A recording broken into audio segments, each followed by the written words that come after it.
공유 오피스는 안전한가? 네, 안전해요. 옛날처럼 사무실이 필요하지 않아요. 안녕하세요. 오늘은 새로운 공간, 저희 로뎀 세무법인의 송도점에 와 있습니다. 이 공간 잠깐 소개를 좀 시켜드려 보면 공유 오피스라는 곳과 같이 운영을 할 거예요. 그래서 오늘 내용은 공유 오피스가 괜찮은가, 그리고 공유 오피스 안에 있는 좀 저렴하게 이용하고 있는 비상주 이용 계약서는 과연 괜찮은가, 이런 것들을 좀 알아볼게요. 최근에 좀 기사도 많이 났어요. 공유 오피스 불법이다, 뭐 비상주 사무실로 이렇게 계약을 했더니 사업자 직권으로 말소시킨다고 막 문자 받았다, 이런 내용들을 좀 보고서 걱정들을 또 많이 하시더라고요. 이거 잘못 들어갔다가 나 사업자 불법으로 이거 사업자 직권 말소되는 거 아니야, 이런 거 좀 걱정하실 수도 있는데, 오늘도 상담 전화 하나 받았어요. 그렇다면 이게 진짜 괜찮은지, 그리고 법적으로 아니면 왜 위험한지, 이런 것들을 좀 알아보는 시간을 가져보도록 할게요. 공유 오피스가 먼저 뭔지를 알아볼게요. 요즘은 사업의 형태가 과거와 좀 많이 달라졌죠? 옛날에는 사업하려면 무조건 사무실이 있어야 됐어요. 그리고 제조하려면 공장이 있어야 되고, 뭐 사무실이 없으면 좀 이상한 구조였죠, 옛날의 사업 방식들은. 하지만 요즘은 지식산업이라는 게 참 많이 발달을 했어요. 지식산업 뭘까요? 컴퓨터 하나만 있어도 일을 할 수 있고, 아니면 출장을 많이 다녀야 되고, 뭐 이런 형태들이 많이 생겼다는 거예요. 그러다 보니까 옛날처럼 사무실이 필요하지 않아요. 사무실이 필요하지 않고, 뭐 공장, 뭐 이런 것들이 하지 않은 경우가 굉장히 많다는 거예요. 예를 들어서 뭐 전자상거래업 하시는 분들, 사업장이 필요할까요? 뭐 제품을 쌓아둘 수 있는 공간이 필요하신 분들도 있을 수도 있지만, 요즘은 해외 직구대행 이런 것도 진짜 잘 돼 있단 말이에요. 제품을 다이렉트로 연결해주고, 이런 사업의 형태들이 정말 많이 생겼어요. 그리고 또 하나, 뭐 실내 인테리어 디자인업, 이런 것들은 컴퓨터 하나만 갖고 있으면 할 수 있기 때문에, 사무실을 갖고 있다면 그거는 좀 고정비가 많이 들어가는, 어떻게 보면 비용 낭비인 경우도 많단 말이에요. 이런 것들을 좀 커버해주기 위해서 공유 오피스라는 게 생기기 시작했어요. 뭐 저희 사무실 지금 뒷공간으로도 보이시겠지만, 이런 공간들, 뭐 이런 책상들, 이런 곳만 있어도 충분히 사업을 할 수 있다, 이런 형태를 이용해서 우리가 사업 행위를 할 수 있다면은 충분히 가능한 거예요. 그래서 이렇게 공유 오피스라는 형태, 한 장소 안에 공간들을 잘 기획을 해놓고, 그리고 여러 공간들을 통해서 사업 행위를 할 수 있도록 만들어준 장소가 공유 오피스다, 이렇게 이해를 해주시면 될 것 같아요. 저는 또 공유 오피스가 갖고 있는 장점도 있다고 생각을 해요. 여러 사업자들이 만날 수 있는 공간이다 보니까, 뭐 이런 데서, 뭐 이런 회의 테이블에서 만나서 얘기도 하고, 사업 아이템 공유도 하고, 그리고 이런 사업을 하시는구나, 서로 이런 협조가 되지 않을까, 이런 뭐 지식산업이다 보니까 이런 교류들이 좀 많이 형성이 되더라고요. 공유 오피스 자체는 절대로 불법이 아니다. 여기서 잠깐 주의하셔야 되는 게, 공유 오피스에는 들어오기에 좀 어려운 업종들은 좀 있어요. 예를 들어서 제조활동, 기계설비나 이런 것들은 공유 오피스에 좀 들어오기 어렵겠죠? 제조업은 좀 주의하시고, 거기에 플러스 이제 실제로 물건을 팔아야 되는 업종들, 뭐 도소매, 특히나 소매 업종들, 손님들이 와서 물건을 사야 되는 이런 업종들은 좀 공유 오피스 안에 입점을 하시기가 좀 어렵겠죠? 이런 업종들만 좀 주의하시고, 제가 아까 계속 말씀드린 지식 기반 산업 업종들은 편하게 좀 이용하셔도 괜찮습니다. 근데 그 안에 악용할 수 있는 공간들이 좀 있어요. 이런 것들이 좀 문제가 되는데, 저희가 이제 비상주 사무실이라 그래요. 공유 오피스 안에 들어가 있는 비상주 사무실. 그게 무슨 뜻이냐면은, 상주 공간이 아니에요. 방이 없어요. 방이 있다면 내가 상주할 수 있겠죠? 거기에서 나만의 독립된 공간이 아니고, 이런 오픈된 공간을 통해서도 사업을 할 수가 있다는 거예요.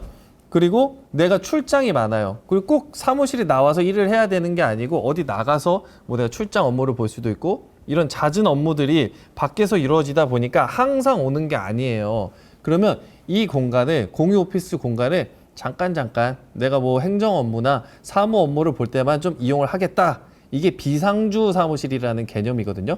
이게 월세가 좀 많이 저렴해요. 저희 공유 오피스 같은 경우에는 한 3만 원 정도로 비상주 사무실 임대를 도와드리고 있어요. 그러니까 한 달에 3만 원만 주시면은 이 공간을 좀 프리하게 이용을 하실 수 있다는 거죠. 뭐 물론 월에 이용하실 수 있는 그 이용 횟수의 제한은 좀 갈 수 있겠지만 뭐 편하게 와서 이용하고 업무 보시고 이런 건 문제가 없다는 거예요. 근데 이거 악용할 소지가 많겠죠? 이런 공간이 아닌 거예요. 업무를 볼 수가 없어요. 행정도 볼 수 없고 인터넷도 안 터지고 바닥은 그냥 시멘트 바닥이고 저희처럼 라운지 공간도 없고 그냥 맨 시멘트 바닥 아니면 정말 세무서에다가 이야기만 해놓은 거예요. 이거 공유 오피스 하려면 세무서에다가 얘기 미리 해놔야 되거든요. 건물주랑 협의됐고 이거 비상주사 공유 오피스로 이용할 거예요. 이런 그 문서를 제출해줘야 되는데 그런 것만 해둔 거예요. 문서상으로만. 그러면 세무서 보기엔 어떻겠어요? 이거는 여기서 사업행위를 할 수가 있는 공간이 아닌데 서류상으로만 그냥 꾸몄거나 이거 페이퍼 컴퍼니구나 이렇게 생각을 할 수밖에 없다는 거예요. 이게 악용하는 케이스예요. 그러다 보니까 이런 것들이 문제가 돼서 세무서 입장에서는 국세청 입장에서는 발견하면 여기 들어간 사람도 문제 있다. 뭐냐 형태가 없지 않냐 무슨 사업을 한다 그러냐 그러면서 직권으로 사업자를 죽여버리는 거예요.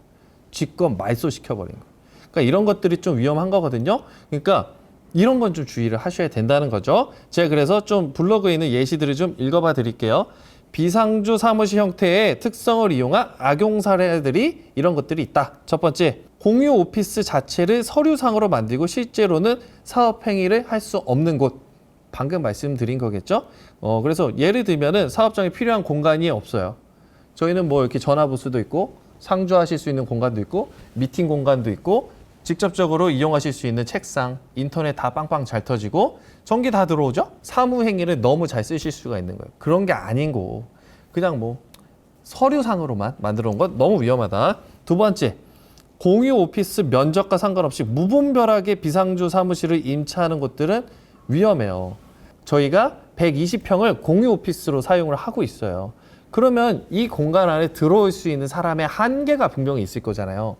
너무 무한정, 막 몇백 명씩, 아니 몇천 명씩 받는 분들도 계세요. 이 공간을 이용할 수 있는 숫자는 너무나도 제한적인데, 그리고 그것도 아셔야 돼요. 비상주 사무실이라고 계약하실 때 보면 면적이 꼭 들어가 있게 되어 있어요. 사업자 등록증상에는 우리가 면적을 얼마나 쓰는지를 표시하게 되어 있거든요. 근데 그걸 다 더했는데 실제로 이 공유 오피스 공간보다 더 커요. 말이 안 되겠죠? 예를 들어서 한 3.3제곱미터라고 해볼게요. 이게 한 평이니까. 이렇게 했는데 예를 들어서 뭐 1000명이 들어와 있대요. 그 1000평이에요. 1000평. 근데 실제로 공간이 100평밖에 안 돼요. 말이 안 되는 거예요. 그러면 이 서류를 사업자 등록증에 받아주는 국세청, 세무서에서는 말이 안 된다. 이거 가짜다. 페이퍼 컴퍼니다. 이렇게 볼 수밖에 없다는 거예요. 그러니까 너무 무작위적으로 비상주 사무실을 받아주는 곳들은 좀 위험할 수 있다. 이렇게 두 가지 정도는 좀 염두를 해주시고요. 그러면 결론. 공유 오피스는 안전한가? 네, 안전해요.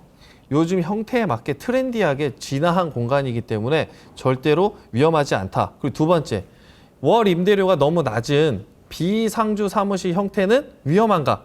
이것도 위험하지 않아요. 제가 세법에 나와 있는 내용을 한번 읽어봐 드릴게요. 세법에서는 사업장의 정의를 이렇게 하고 있어요. 사업자가 사업을 하기 위해서 거래의 전부 또는 일부를 고정된 장소에서 하는 장소 이렇게 되어 있어요. 전부가 아니죠. 일부를 그 장소에서 커버를 할 수만 있어도 그 장소는 괜찮다는 거예요. 비상주 사무실 여기에 부합하죠.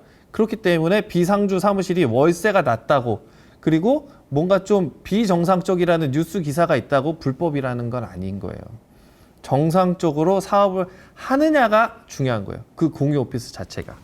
그래서 정답은 사업 행위가 안전하게 잘 이루어질 수 있도록 적법하게 만들어진 공유 오피스는 안전하다. 이게 팩트인 거예요.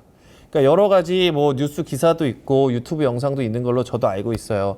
하지만 오늘은 공유 오피스에 대해서 세법적으로 과연 안전한가에 대해서 알려드리고 싶었고요. 그리고 제가 이제 이 공유 오피스 사업을 하는 취지를 또 말씀을 드리면 좋을 것 같아요. 요즘 또 되게 불안해하는 상황이 많더라고요. 확실히 이 공유 오피스나 비상주 사무실을 이용하면서 불안해하시고 그리고 이거 좀 정당한가에 대해서 의문점도 가지고 계시고 하지만 세무법인에서 운영하는 공유 오피스다. 제 이름 걸고 하는 거예요. 이거는 안전하게 여러분들 커버해 드리려고. 그리고 지금 문 하나만 건너가면 저희 로뎀 세무법인 지점 있어요. 송도점 이번에 오픈하는데 편하게 상담하시고 자영업 하시다 보면은 법인 운영, 개인 사업자 하시다 보면은 제일 중요한 게 바로 세금이에요. 세금만 잘 절세하셔도 돈 벌거든요. 그리고 세무사만 잘 만나도 돈 버는 건 굉장한 팩트예요, 이거는. 그래서 저희가 가까운 곳에서 여러분들 상담해 드리고 이런 것들에 대해서 항상 고민해 드리는 공간을 좀 만들어 드리고 싶었어요. 그래서 이번 공유 오피스 사업을 하게 되었고요. 좀 많은 관심 부탁드리고요. 안전하게 여러분들과 호흡해 나가는 그런 로뎀 세무법인이 되었으면 좋겠습니다. 로뎀 세무법인.